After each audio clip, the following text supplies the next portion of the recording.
Hermanos, que el Señor les bendiga. Qué alegría estar con ustedes nuevamente en la casa del Señor,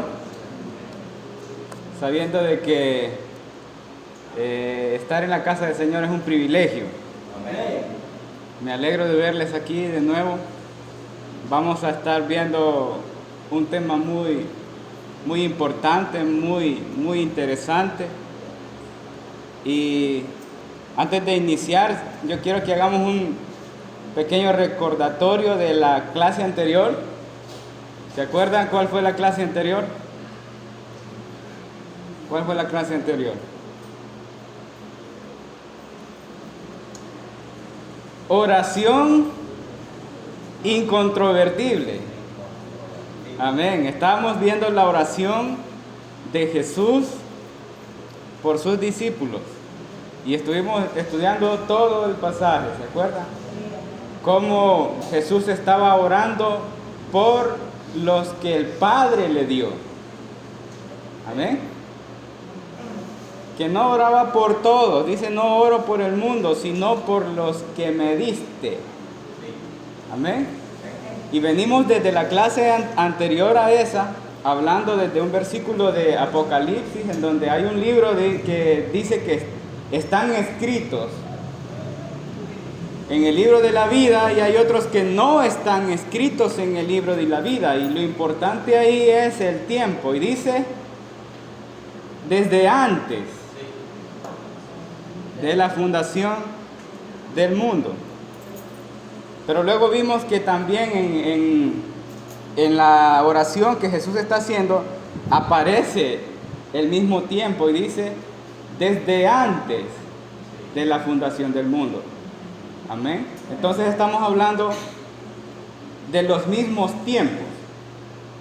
Ahora vamos a iniciar una nueva clase para poder entender un poco más acerca de la historia. Gloria a Dios. Y el tema en el que nos vamos a basar hoy en esta clase es un dilema histórico. Un dilema histórico. Pero vamos a ver en dónde radica ese dilema.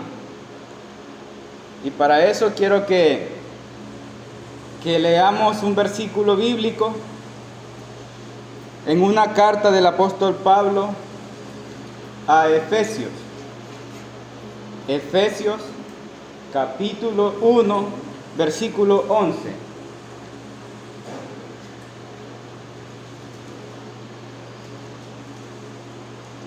Efesios capítulo 1, versículo 11. ¿Lo tenemos? Dice la palabra del Señor: en Él asimismo tuvimos herencia, habiendo sido predestinados conforme al propósito del que hace todas las cosas según el designio de su voluntad. Oramos al Señor. Padre eterno, soberano Dios, estamos delante de tu presencia con el objetivo de que tu palabra lleve luz a nuestra vida.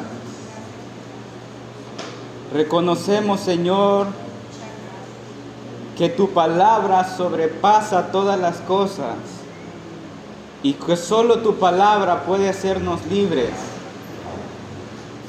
Oh Señor amado, ayúdame a poder explicar con lo poco que yo entiendo a tus hijos. Para tu gloria, Señor, y en tu nombre. Muchas gracias, Señor amado. Amén y amén. Gloria a Dios. Acabamos de leer un versículo muy especial en donde hay una palabra que ha sido un dilema, hermanos. Y es la palabra predestinación. Esa palabra ha sido un gran dilema. Pero esta es una doctrina muy interesante y créame que me ha tomado muchísimo tiempo poder entenderlo. Y agradezco a Dios infinitamente por poner personas frente a mí de quienes he aprendido la complejidad de este tema, y son personas que lo enseñan con tanta delicadeza, con tanta dedicación, y solo Dios es el que da la gracia para eso. Este es un tema muy delicado, muy peligroso en su interpretación, porque una interpretación puede desviar completamente la idea central. Así que vamos a llevar esto despacio, tranquilos, viendo lo que dice la palabra de Dios y principalmente viendo el dilema histórico, porque también es importante. Gloria a Dios. La predestinación, hermanos, es un concepto bíblico. No es una palabra inventada. Lo acabamos de leer, que lo escribió el apóstol Pablo. Y la predestinación está no solamente en ese versículo, hay muchos más versículos que hablan de la predestinación. Entonces es un concepto bíblico, es algo real. Pero antes de introducirnos a este tema, quiero que conozcamos un poco acerca de la historia. Porque como dije en una de las clases anteriores, hay 3 ideas que durante la historia han estado presentes, y eso es historia de la iglesia, hermanos. No es historia del país, no es historia nacional, no, es historia de la iglesia. La iglesia comienza en el primer siglo. ¿Y en qué siglo estamos? En el siglo XXI. Imagínense cuánto tiempo. Y nosotros tenemos hoy la palabra de Dios en la Biblia, pero la enseñanza que dejaron los apóstoles fue como la que nosotros tenemos. Nosotros seguimos escuchando mensajes basados en la Biblia, pero hay algunas personas que le dan su propia interpretación y eso puede causar un desvío. Amén. Gloria a Dios. Es importante conocer esto y tener claro este panorama. Hermanos, quiero decirles que yo no soy un experto de la historia. Partiendo desde ahí, yo no soy alguien que conoce la historia de pe a pa, ni como la palma de su mano. No soy especialista en la historia. Porque ser especialista quiere decir que yo le diga nombres, fechas, épocas, tiempos, y eso es mucho. O sea, la historia de 21 siglos es exagerado. Pero durante la historia han habido personajes sobresalientes. Y lo que quiero dejar claro con esta introducción a este tema es las ideas principales que se han venido defendiendo de acuerdo a la historia de la iglesia. Amén. Y en el siglo IV aparecen 2 personas que son sobresalientes de la historia. Y eso lo dije anteriormente en la clase, yo creo que se acuerdan algunos, que fue Pelagio y Agustín de Hipona. Son 2 personajes que han trascendido por la historia, por sus aportes y sus controversias. Amén. Y antes de todo quiero hablar de Agustín de Hipona. Agustín de Hipona era un personaje que defendió el Evangelio en el siglo IV. Pero su defensa no fue cualquier defensa. Él se mantuvo firme en que dependía meramente de la gracia divina. Todo dependía de la gracia divina. Pero luego apareció Pelagio. Y Pelagio era un monje de los que pensaba que las personas tienen la capacidad completa de obedecer la palabra de Dios y ser salvos por sus propias obras, porque Dios le dio la capacidad. Entonces había una contradicción entre lo que decía Agustín y lo que decía Pelagio. ¿Estamos entendiendo?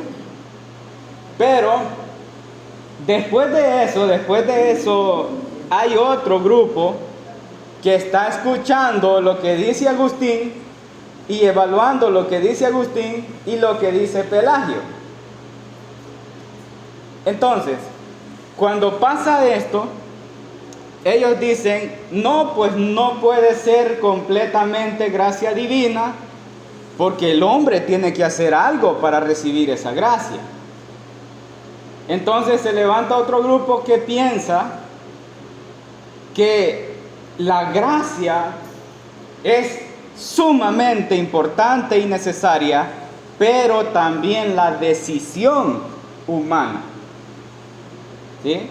Agustín defendía que era pura gracia divina. Pelagio decía que el hombre no necesitaba la gracia. Pero luego está otro grupo que dice que la gracia es importante, pero que también la decisión del ser humano. ¿Estamos entendiendo? Después de eso se levantan ya los nombres a estas personas. Y se levantan estas tres inclinaciones genéricas de interpretación bíblica. Está el pelagianismo, el semipelagianismo y el agustinianismo. El pelagianismo piensa que el hombre tiene la capacidad de cumplir y obedecer los mandamientos y que la gracia no es necesaria, pero si acaso hay gracia puede ayudar a hacer más fácil las cosas. Esa es la idea del pelagianismo. El semipelagianismo piensa que el hombre no puede ser salvo sin gracia, pero el que decide si acepta o rechaza la gracia es el hombre. Eso piensa el semipelagianismo. Al final, el semipelagianismo deja en que es decisión del hombre si es salvo o no. ¿Sí? Y luego está el agustinianismo, que es que Agustín defendía la dependencia absoluta de la gracia divina y solo es por obra de Dios y su gracia la única forma de ser salvo. Él defendía que un muerto espiritual no tiene el poder de levantarse y de venir a Cristo por sí solo. ¿Está claro? Amén. Entonces están estas tres inclinaciones genéricas que vienen durante toda la historia de la iglesia. Amén. Gloria a Dios. Es importante tener claro esto. Gloria a Dios. Ahora, hermanos, en esta clase vamos a ver no solamente un lado de la moneda, vamos a ver el otro lado de la moneda y cómo se ha venido dando esa separación de enseñanza con respecto a este tema en las iglesias.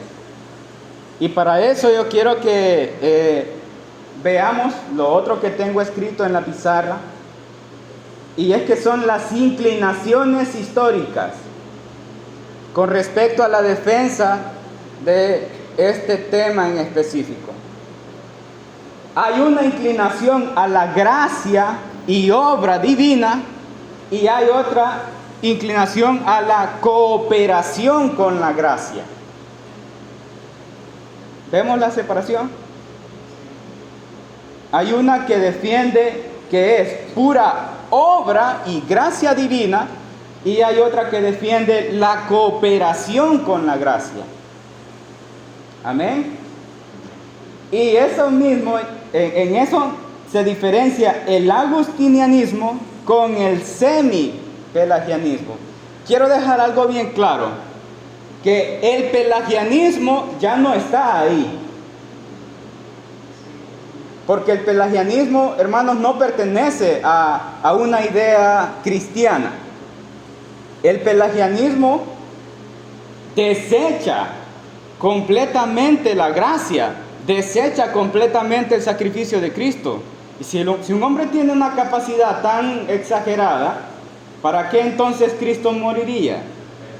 Entonces esto es un tema que ya no cabe dentro de la interpretación bíblica, porque no tiene nada que ver. ¿Sí? Entonces el pelagianismo ya no se ve evidente en esa división. Solamente vemos evidente el semipelagianismo y el agustinianismo. Ahora estamos viendo dos personas o dos líneas de interpretaciones que creen en la gracia, que creen en Cristo, pero unos piensan que es pura gracia y otros piensan que es cooperación con la gracia. ¿Estamos entendiendo? Sí. Amén. Bueno, entonces es importante que tengamos claro cómo va la línea de todo esto. Gloria a Dios. El origen de todo esto radica en el siglo IV, en donde está Agustín y Pelagio. Si ustedes pueden ver en la pizarra, yo tengo aquí escrito nombres de personajes a través de la historia de la iglesia que fueron personas muy influyentes, muy influyentes. No fueron cualquier persona. Estas personas que están escritas aquí son personas sobresalientes en la historia de la iglesia. Por el lado del agustinianismo tenemos, yo lo he escrito así porque son los orígenes de las ideas genéricas. Tenemos a Agustín y por el otro lado a Pelagio, para que llevemos la secuencia de cómo es que están divididas las razones. Bueno, en el agustinianismo, a quienes defendían la gracia y obra divina, tenemos a Agustín de Hipona, a Tomás de Aquino, a Martín Lutero, a Juan Calvino, a Jonathan Edwards. Estas personas son personas sobresalientes que en sus escritos estuvo definido la gracia y obra divina. Pero por el otro lado tenemos el semipelagianismo, y pongo a Pelagio porque es el origen, ¿sí? Entonces está Pelagio, que es de la misma línea de Agustín, en el mismo tiempo, es contemporáneo, y luego está en la línea de la cooperación con la gracia, está Erasmo de Rotterdam, Jacobo Arminio, Charles Finney y Juan Wesley. Hermanos, estas personas no son cualquier persona, son personajes que han sido trascendentes en toda la historia. Pero vamos a ver la separación de lo que han abrazado. Estamos hablando del cristianismo, es algo dentro del cristianismo. Y ahora voy a mencionar acerca de Tomás de Aquino. Tomás de Aquino, según la historia, es el teólogo por excelencia de la iglesia romana, según la teología católica. Escuche eso. Él es el referente de la interpretación católica, el más sobresaliente, el que tiene la excelencia de la interpretación según la línea de la iglesia católica. Escuche eso. Y Tomás de Aquino opinaba y sostenía la misma idea que sostenía Agustín. Entonces, Tomás en muchos escritos agradece la luz de la interpretación que Agustín de Hipona dejó en sus escritos. Seguimos. Hermanos, lo que yo estoy hablando aquí no quiere decir que son personas perfectas o que son personas que tienen toda la verdad. No. Estamos hablando de personas que defendieron gracia y obra divina. Son personas que cometieron un montón de errores, son personas que no todos los temas los supieron bien, pero en este tema de la predestinación, ellos sostienen que es gracia y obra divina. Yo quiero que entendamos eso.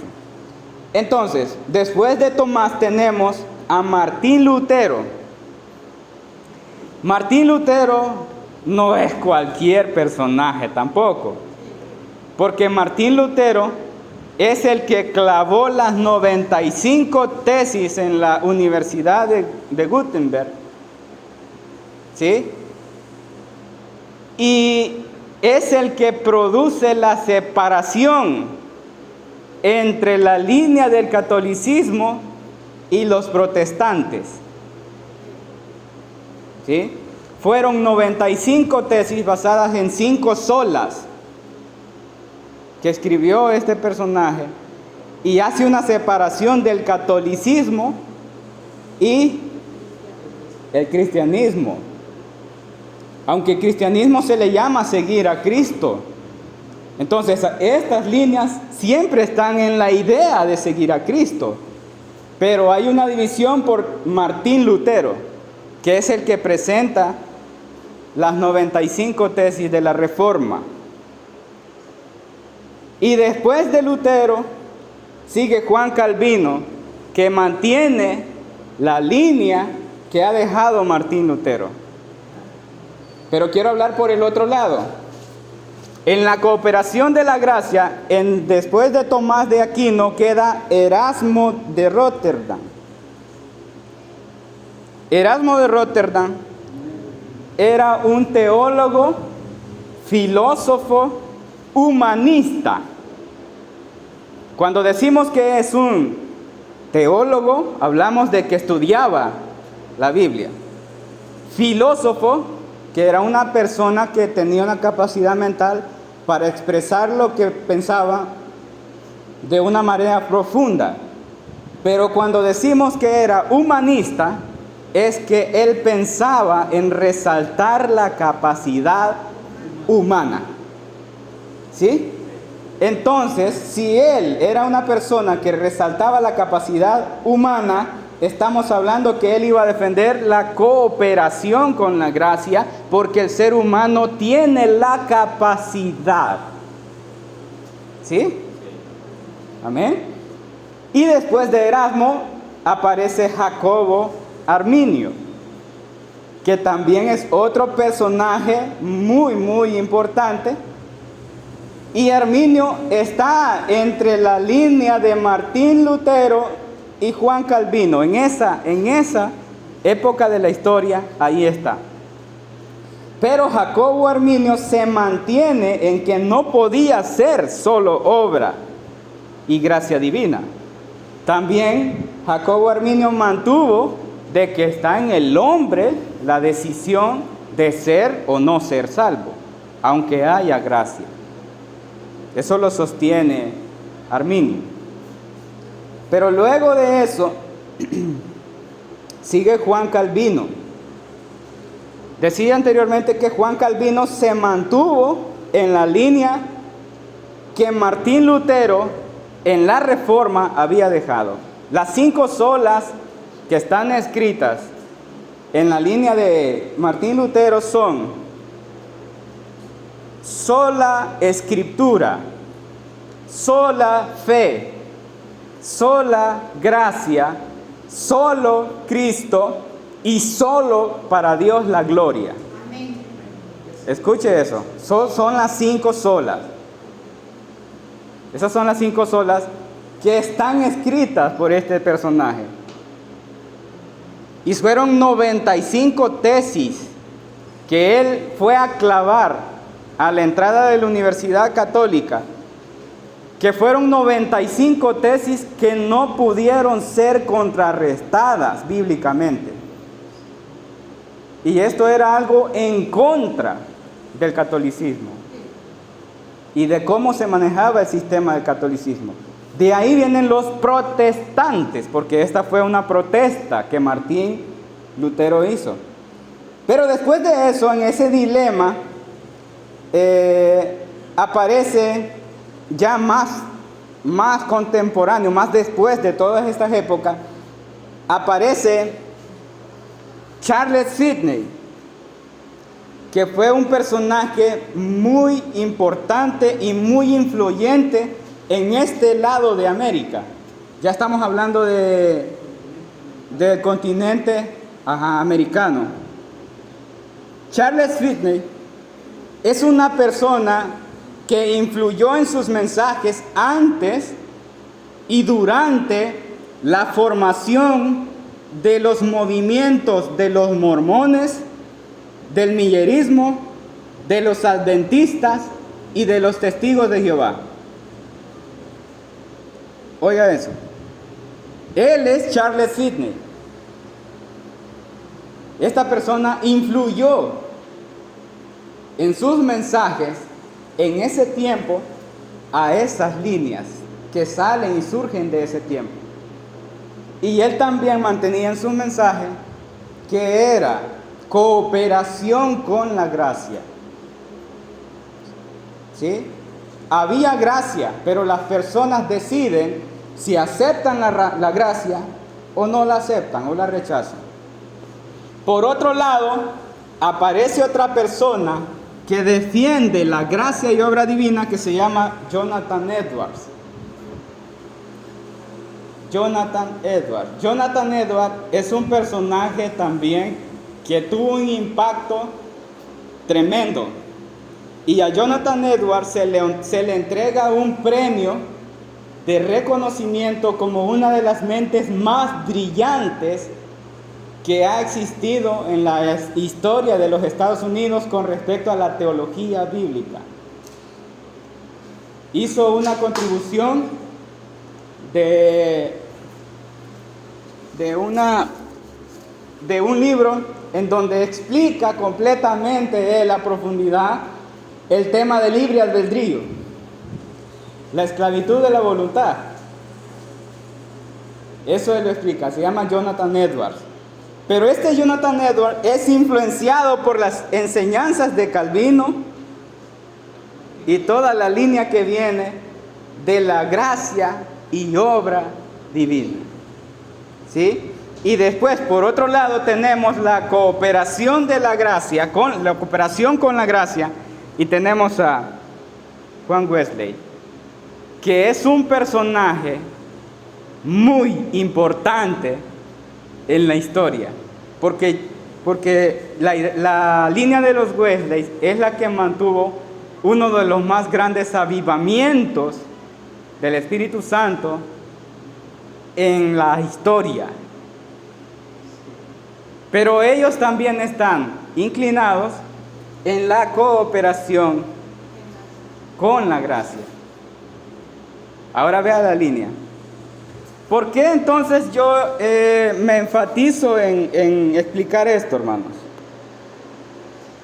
Porque es importante que sepamos que siempre ha habido un dilema histórico. Pero ese dilema histórico no ha sido impedimento para que la gracia de Dios fluya. Amén. Eso no ha sido ningún impedimento.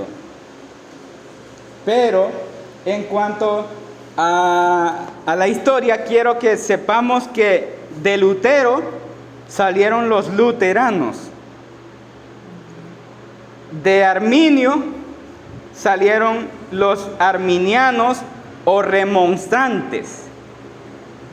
Y de Calvino salieron los calvinistas. Y los metodistas salieron de los Wesley. Y los puritanos vienen de la enseñanza de Calvino.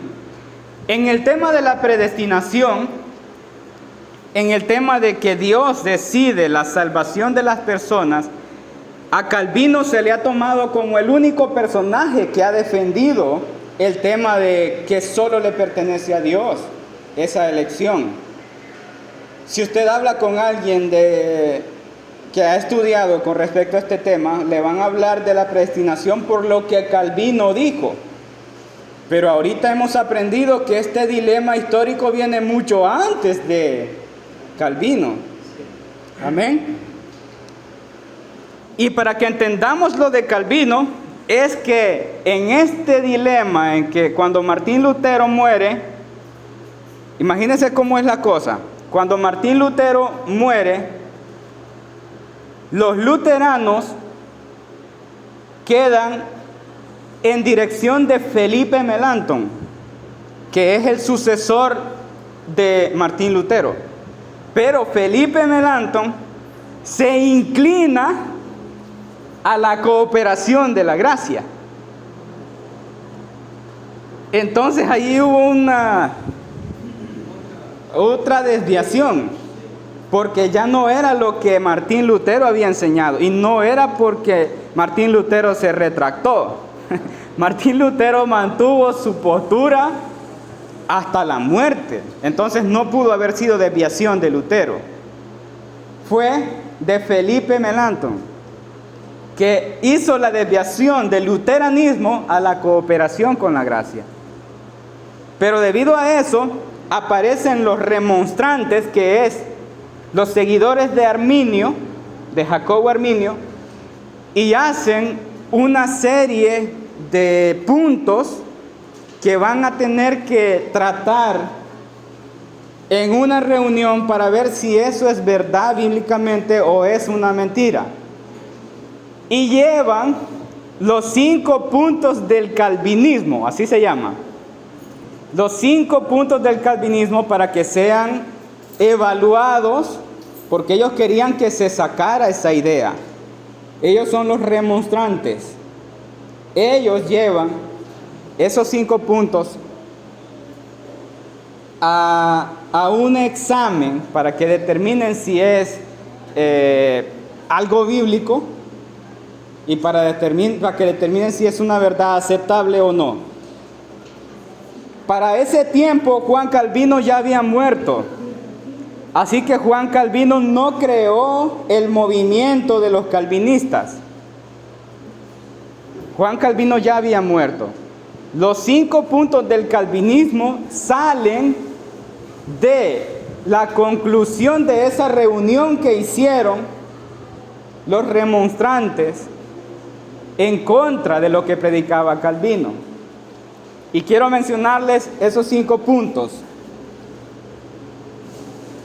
Los 5 puntos son: el primero, la depravación total; el segundo, la elección incondicional; el tercero, la expiación limitada; el cuarto, la gracia irresistible; y el 5, la preservancia de los santos. Esos fueron los 5 puntos. Entonces, después de eso queda dicho que los 5 puntos del calvinismo están bien posicionados y no se pueden refutar. Entonces queda nuevamente la línea de Juan Calvino, pero estos no quedan conformes, siguen con el mismo mensaje. Ahora, ¿por qué hermano Eliseo está predicando esto? ¿Por qué está enseñando esto? Lo enseño, hermanos, porque nosotros, la iglesia cristiana actual, aquí, ha recibido un mensaje de lo que dijo aquel, de lo que dijo aquel, de lo que dijo aquel, de lo que dijo aquel. ¿Y de dónde vienen las ideas? No sabemos. ¿Me entienden?